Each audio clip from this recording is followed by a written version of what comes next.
I used to think love was all grand gestures, lavish surprises, passionate declarations, dramatic moments that made life feel extraordinary.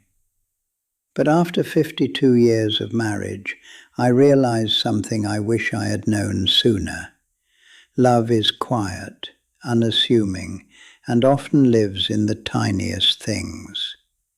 A note left on the kitchen counter, a hand held a little longer, a morning coffee made just the way the other likes it. I remember one morning sitting in our sunlit kitchen, Eleanor humming softly while arranging flowers on the table and thinking, it's the little things, the things I took for granted, that have kept us together all these years.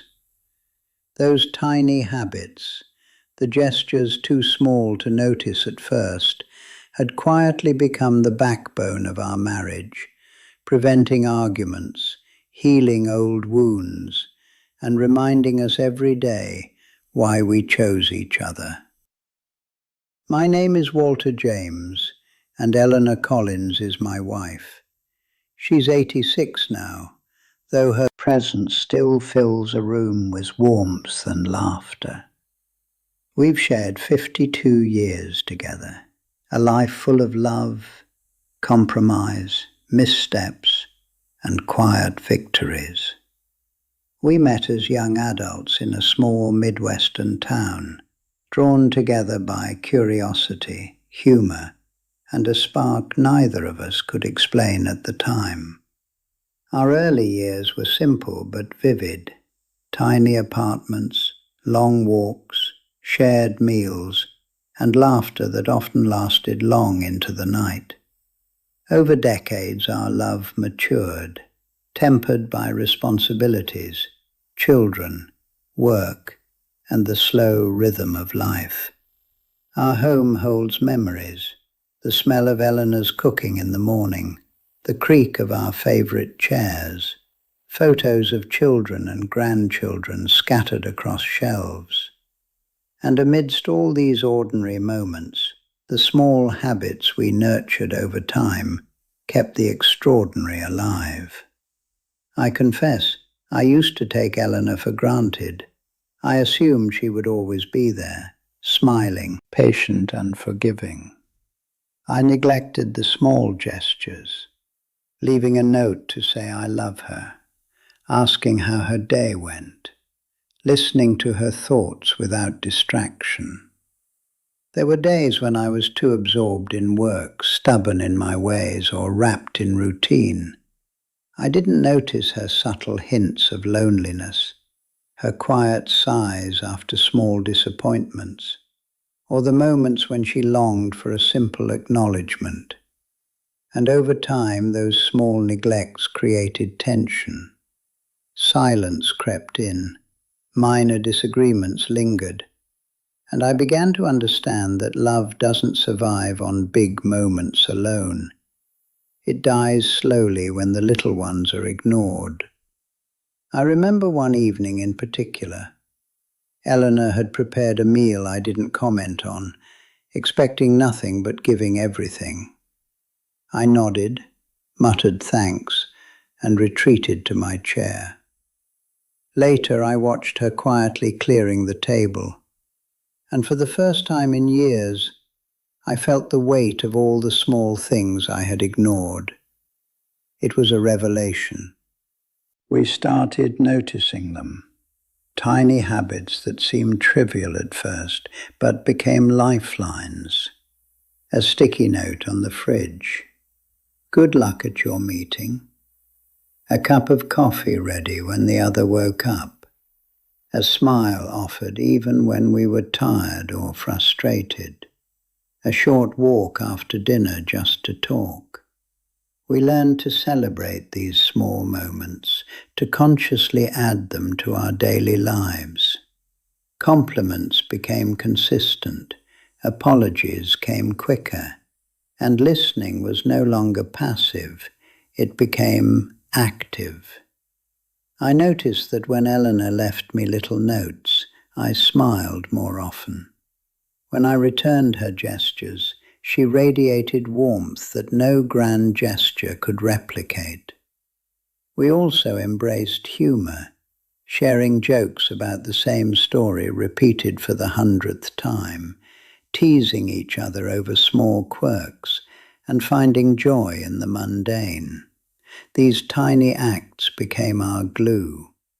They reminded us every day that love isn't just a feeling, it's a practice. Over the years, I watched these small habits work quietly but powerfully. Once, after a minor disagreement about finances, I left a note on her nightstand. "I'm sorry. I love you."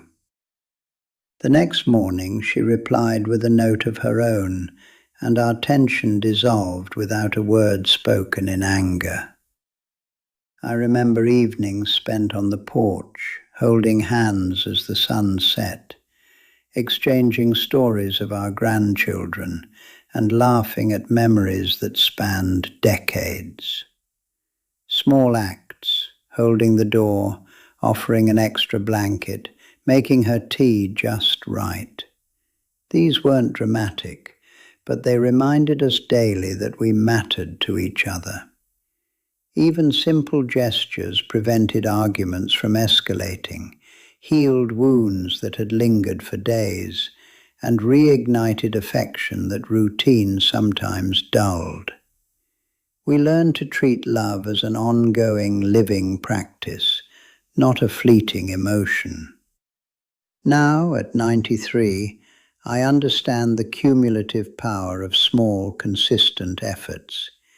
Each tiny gesture, each note, smile, or act of kindness was a stitch in the fabric of our enduring love.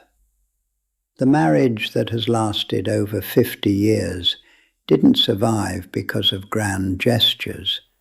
It survived because we paid attention to the details, showed appreciation, and remained mindful of each other's hearts.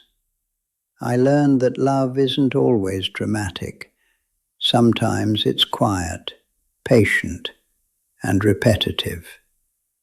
And yet, it is in those quiet moments that marriage is built, strengthened, and preserved. Eleanor and I discovered that consistency in small habits creates resilience against life's inevitable storms. Looking back, I see that small habits are the backbone of a lasting marriage. Love is not only in the passion or the grand surprises, it is in the steady, deliberate attention we give each other every day. Compliments, apologies, laughter, patience, and quiet gestures. They compound over decades, quietly fortifying the bond between two people. Eleanor taught me that noticing, appreciating, and acting on these small things can prevent resentment, deepen connection, and transform ordinary life into something extraordinary.